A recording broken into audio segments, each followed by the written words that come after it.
Weber State Academy began in 1889 in the northern Utah town of Ogden. In 1933, the academy became a state-sanctioned junior college. The 1950s was a decade of growth and prosperity. America was beginning to recover from the hardship of World War II. Many young men and women who had returned from the war were interested in gaining an education. A young man who had just returned from active duty in the Navy was hired to manage the bookstore. J. Farrell Shepard has been involved in student activities since 1945, when the bookstore and campus were located downtown. They put the barracks that we had the bookstore in east of the gymnasium, where that was on the southeast corner of 24th Street. Weber Academy purchased farmland on the bench east of Ogden. Former student body president Jim Hurst recalls the first buildings on campus. They were four together. They had the appearance of elaborate chicken coops. And they were out in the middle of a field, and they came to be known as Henry's Hennery. Henry A. Dixon was president of Weber College until William P. Miller filled the position from 1953 to 71. Miller moved the old College Inn from the downtown Ogden campus for a cost of $15,000. The Union Building in 1959 consisted of two former Army barracks, and they were located up to the east of those four buildings, and it was called the Temporary Union Building. The acronym for students was the TUB. And we were right on the east end. What did you call it? The TUB. The TUB, Temporary Union Building. 8 years before the first student union was constructed on campus, a building fund was started. Students of Weber College paid an additional $4 per student each quarter. President Miller and others secured a loan of $765,000, and along with the $67,000 that had been saved in the student trust, groundbreaking began in the spring of 1960. This was an open field. A lot of alfalfa was growing where you and I sit right now. And we took our shovels and we broke ground for the new union. Shep decided early on that he wanted to be a big part of the new union building. In 1951, Jim Folger came to me one day and he said they're having a conference down in Salt Lake for union buildings. He says, why don't you go down? The information that he gathered would serve the students well and set a standard for many generations. That was really enlightening to me. We'd been doing some of the things that a union does, but unbeknownst to how it fit in. I didn't say anything to anybody else, but I decided that's what I wanted to do. The union building was dedicated September 25th of 1961. The first director to be selected for the new building was Farrell Shepard. Known better by many as just Shep, he was instrumental in developing the modern concept of a student union. We put tables in there for the people to eat, and the faculty used to come there to eat and argue about things. And when we came up to the new building, I said, let's put in a faculty lounge. The students said, no, we don't want a faculty lounge. We want to associate with the faculty. Shep hired an industrious young man named Monty Shoup.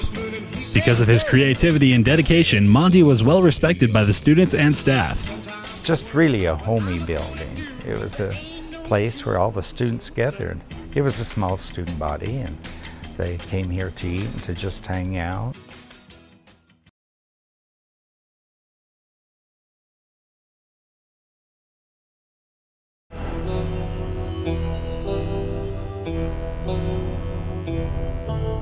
For the nation, the 1960s were years of unrest, political activism, the Vietnam War, and the peace and love generation. Meanwhile, Weber State was quietly developing a legacy. The 1960s saw growth in the union building and across campus, including Weber College becoming a four-year institution of higher learning in 1963. The new union building was an exciting attraction for Weber State students. College attendance grew to nearly 4,000. Under the guidance of Farrell Shepard and Monty Shoup, the union building was filled with student activities. Student council, a relatively new concept, was given more control by the faculty. They shifted the students over to us, and that's when the students started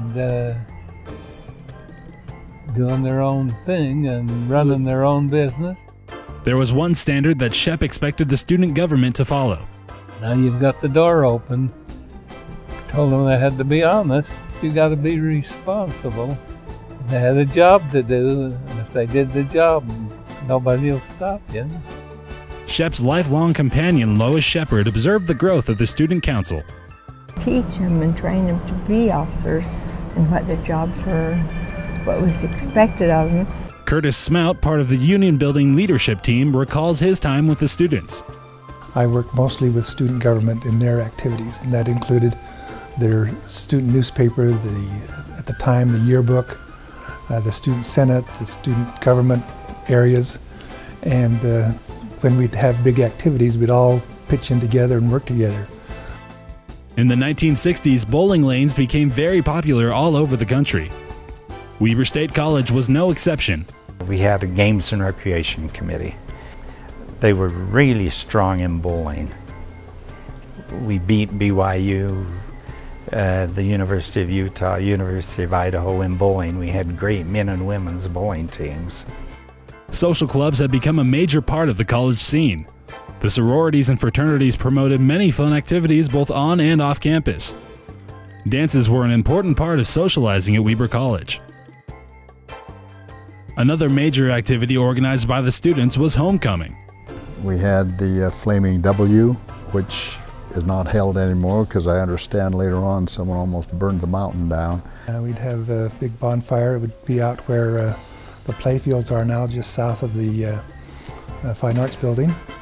Weber students were very involved in the annual events, especially the parades. We used to win the sweepstakes all the time.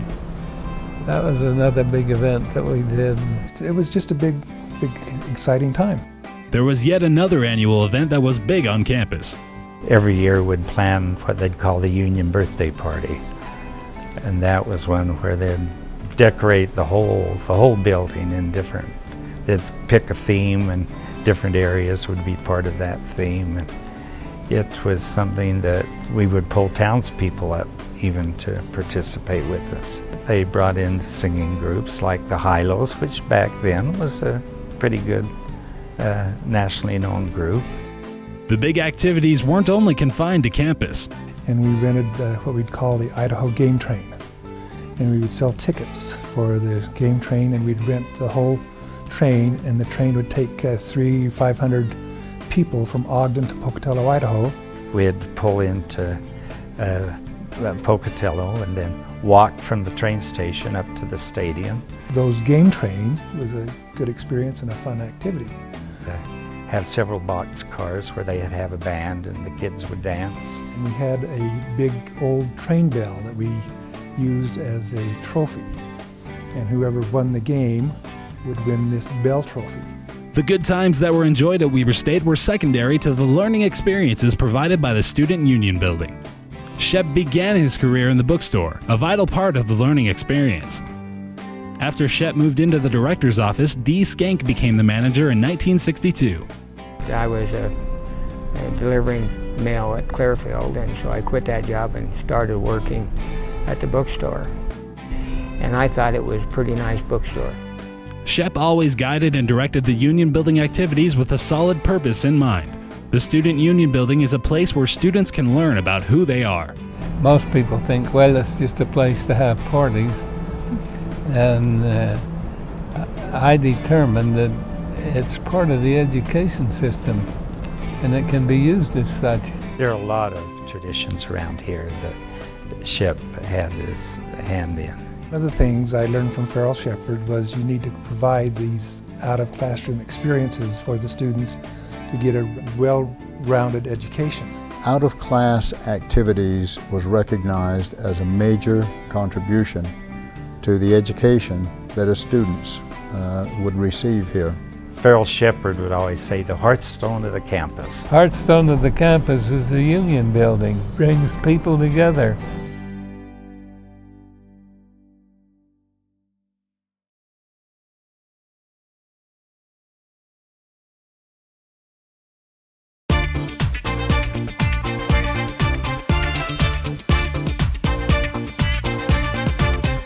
In the beginning of the 1970s, AC/DC, Led Zeppelin, Black Sabbath, Elton John, Billy Joel, Pink Floyd, and the Rolling Stones were at the top of the charts. Due to the infamous Watergate scandal, President Richard Nixon became the first and only U.S. president to resign from office. A man by the name of Bill Gates started a company called Microsoft. The first Star Wars film was released, and Stephen Hawking proposed his new black hole theory. Anti-Vietnam War protests were still happening at college campuses all across the country. Weber State College had a few political activists as well. When I got to Weber State, things were really gearing up in Vietnam, and the draft was, they were drafting more and more kids, and there were guys disappearing from college who decided to sign up.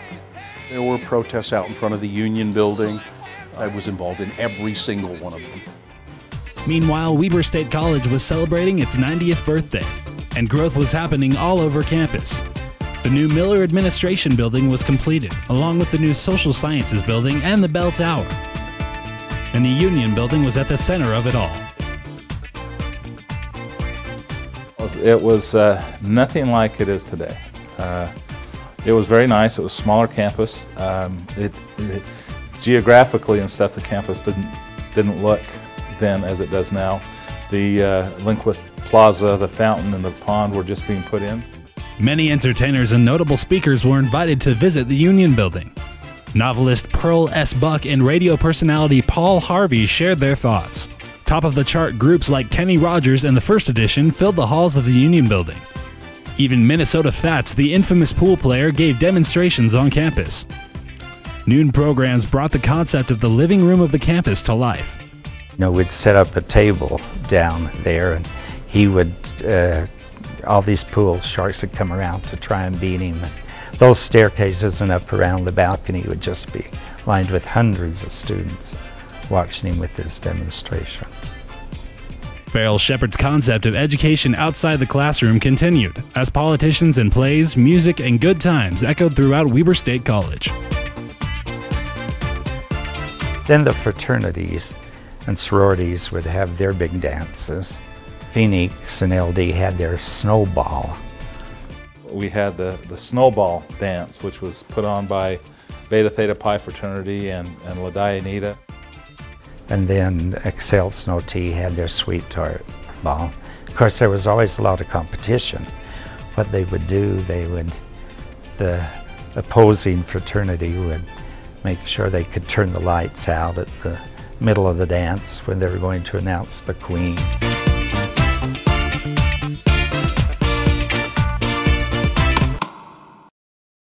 You could smoke in the Union Building when I was a student at Weber. I think you could smoke anywhere in that place where you ate.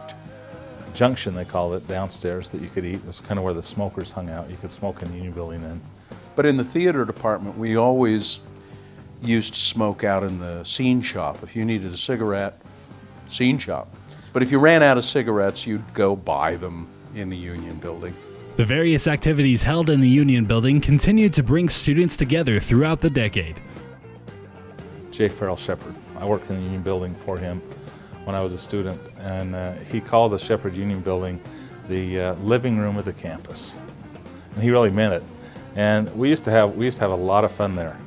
There's a place in the Union Building that was called the Pit, but we'd go hang out in the Pit. We'd have parties there every once in a while. I left Weber after I graduated for about 6 years. I worked away from campus, and I've been here since then. And you know, I've really never wanted to leave. And all of that was instilled in me in the Union Building. I developed a great love for the university and still have that love.